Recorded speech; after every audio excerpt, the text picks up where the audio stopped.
Alors on a recréé une commission environnement avec différents responsables qui avaient des nouveaux postes au sein du festival, donc il y a une nouvelle dynamique. Et surtout, on a remporté un appel à projet de la Loterie nationale, ce qui nous a permis vraiment de créer des projets innovants.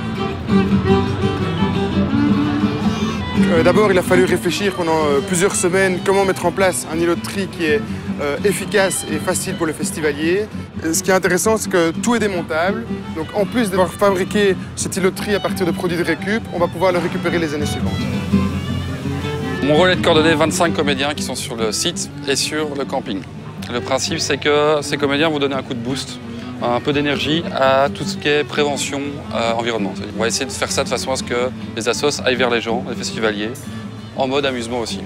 Éviter le côté papa-maman moralisateur et plutôt que le festivalier passe un bon moment et qu'il fasse attention tout en passant un bon moment, tout simplement. On a deux approches pédagogiques. On a la machine infernale, qui est une machine qui a été créée par la boîte à clous. Et c'est une sorte de robot qui va se promener dans le festival.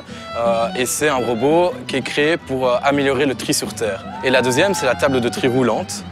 Donc ça, c'est aussi la boîte à clous. Et quand les gens pédalent, il y a une table de tri qui s'actionne. Et les gens peuvent trier les déchets en avançant. On imagine de la gare au festival. Le festival est divisé en 4 zones.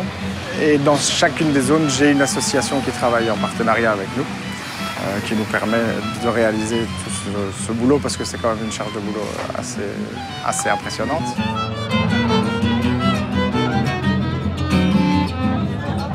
Le comptoir des saveurs, c'est une des zones où on ne maîtrise pas beaucoup les déchets par rapport à ce qui est offert aux festivaliers. En amont, on sensibilise d'abord les restaurateurs à la gestion des déchets. Ils doivent respecter une charte environnementale. Ils doivent vendre des produits qui viennent de producteurs locaux. Ils doivent utiliser de la vaisselle biodégradable. Ils doivent garantir de gérer la même charte de tri que dans le reste du festival. Après, les bénévoles vont récupérer les sacs poubelles, les amener dans un mini-centre de tri qui est ici dans le comptoir des saveurs. Dans ce centre de tri, il y a une première vérification du tri qui est réalisée. Après, le mini-centre de tri est évacué vers le grand centre de tri du festival, où là, encore une fois, toutes les poubelles sont vérifiées. On a des grands conteneurs pour tout ce qui est tout venant, tout ce qui est organique, ce qui est bois et autres. Et alors, en plus de cela, on récupère tout ce qui est verre. C'est comme un parc à conteneurs, en fait. Notre politique environnementale, c'est 300 bénévoles qui sont actifs pendant 3 jours, avec 2, 3, 4 coordinateurs. On a 80 nouveaux îlots de tri. Donc, qui dit nouveau îlot de tri, ça veut dire des nouvelles structures, des nouvelles réflexions de qu'est-ce qu'on met où dans quel tri, combien de types de tri différents on met accessibles aux festivaliers. Donc ça a été une grosse réflexion, et puis beaucoup de montage aussi, de faire vraiment toutes des plaques sur mesure avec de la découpe. Enfin, c'est un travail énorme. Au niveau humain, c'est un engagement énorme, au niveau économique aussi. Mais c'est parce que voilà, on y croit et on pense que ça a du sens. Même à une échelle assez importante, c'est-à-dire 12 000 festivaliers par jour, 36 000 sur 3 jours, 7 500 personnes en camping. Il y a moyen d'essayer d'être le plus respectueux d'environnement et chacun à son échelle, on fait déjà ce qu'on peut. On essaye de faire en sorte que le campeur ramène lui-même ses sacs poubelles, lui-même fasse le tri.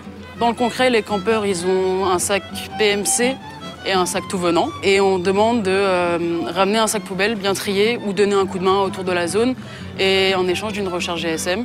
L'année passée, ça avait génialement marché et cette année, on va refaire un point d'honneur là-dessus. Donc vraiment, c'est un bien-être d'avoir un camping propre pour un campeur s'il veut passer un bon festival. On essaye de faire en sorte que les festivaliers soient des partenaires avec nous pour atteindre cet objectif, plutôt que les voir comme des producteurs de déchets. Et deuxième chose, c'est de faire en sorte qu'ils intègrent ces dimensions de comment gérer des déchets pour pouvoir les répliquer dans leur quotidien à la maison ou avoir des mêmes demandes dans d'autres festivals.